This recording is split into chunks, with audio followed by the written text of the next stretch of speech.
Welcome back to my film and TV channel. You all stay safe and well. We're going over to a HBO production today, which usually means quality, doesn't it? But yes, it'll be interesting to see how this one goes. It's a so far so I've not been able to binge watch this in total. I've watched 3 of 6 episodes that are currently available. Some of the critics have managed to get 4 in, so a lot of these scores later on are based on 4 out of 6, but mine's based on 3 out of 6 because little old me doesn't have that privilege of seeing what the critics see. So we'll talk about Dune Prophecy.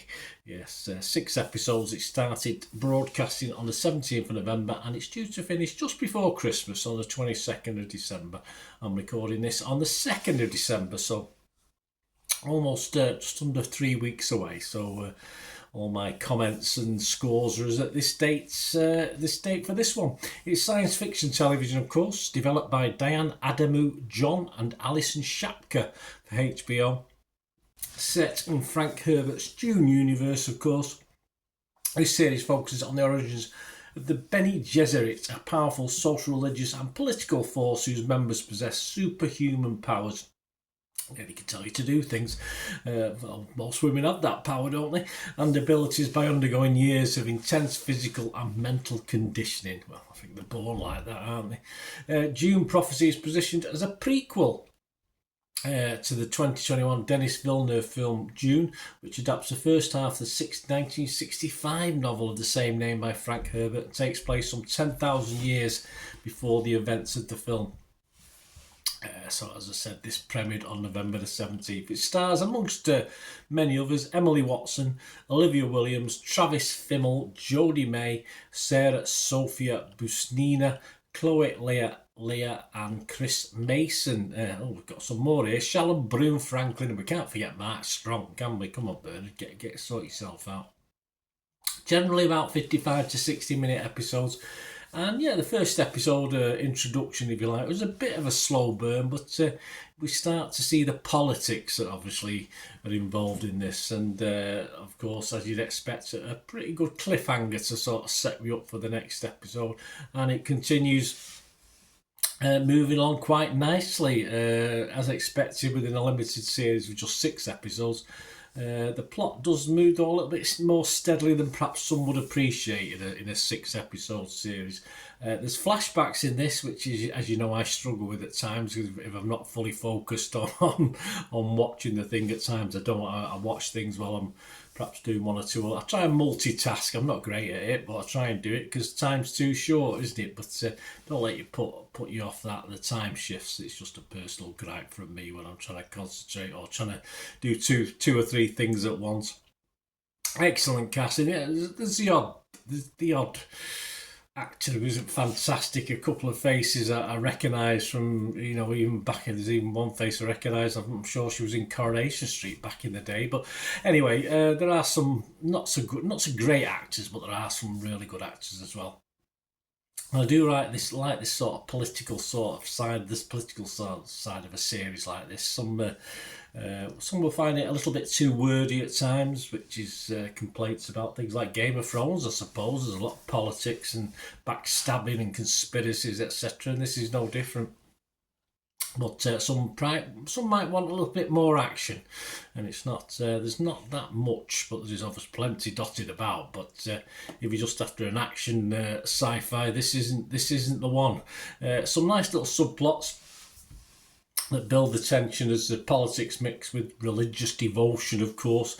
And it's really hard to distinguish the good from the bad in this. I'm quite struggling to find out who a good guy and a bad guy is. And there's nothing wrong with that. It's certainly not dull viewing, but you certainly don't mess with the sisterhood, do you? It's as simple as that. And of course, there's some subplots that within the first 3 episodes are not concluded, as you wouldn't expect, but it makes it, and some sort of vanish for an episode or two, and then will suddenly reappear, no doubt, in a later episode. But of course, we'll get it all sort of to fruition, I'm sure, by the end of the 6 episodes run along. We'll probably have loads more questions to answer, won't we? As I said, I like the books, read them many, many years ago, and this is an interesting delve into the backstory history, and I do look forward to the final 3 parts of this. I can't always say that about some of these so far so things I do, and HBO have put together not quite a Game of Thrones, but it's not a bad effort for me. Some of the critique, Metacritic, 17 of their guys were positive, their critics, 16 were mixed though, so that was not great, is it? One negative was 64% positivity. The Daily Beast website give it 80 and said Emily Watson's imposing performance as a vengeful and cunning schemer makes it an engrossing standalone saga of loyalty, treachery, ambition and avarice. Yes, I must admit I do like Emily Watson, she's excellent in this. Empire magazine scored it 60. They said it's a mixed start for this first Dune spin-off, which can't entirely escape the shadow of Denis Villeneuve, but patience may be rewarded. The Bene Gesserit plans are measured in centuries after all. They certainly are, and you're not going to rush it in six. You're not going to get all the history in 6 episodes, are we? That's for sure. And RogerEbert.com don't only give it 30, and they were one of the dissenters. They said the series' creative overhauls have led to a blatant misunderstanding of what makes this world so interesting and what Herbert initially set out to convey when writing the first novel in this series. I don't disagree with that because I can't really equate this, what I'm watching now, with the novels, in fairness. By the time the episode 4 rolls around, you can't help but ask yourself why you're not just rewatching the films again. Well, no, I wouldn't go that far. Which at their core understand the franchise they're adapting.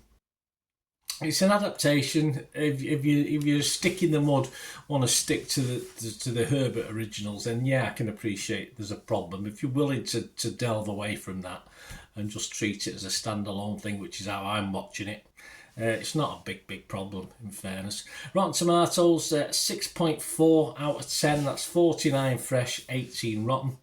My scores on this, Rotten Tomatoes, I would be fresh.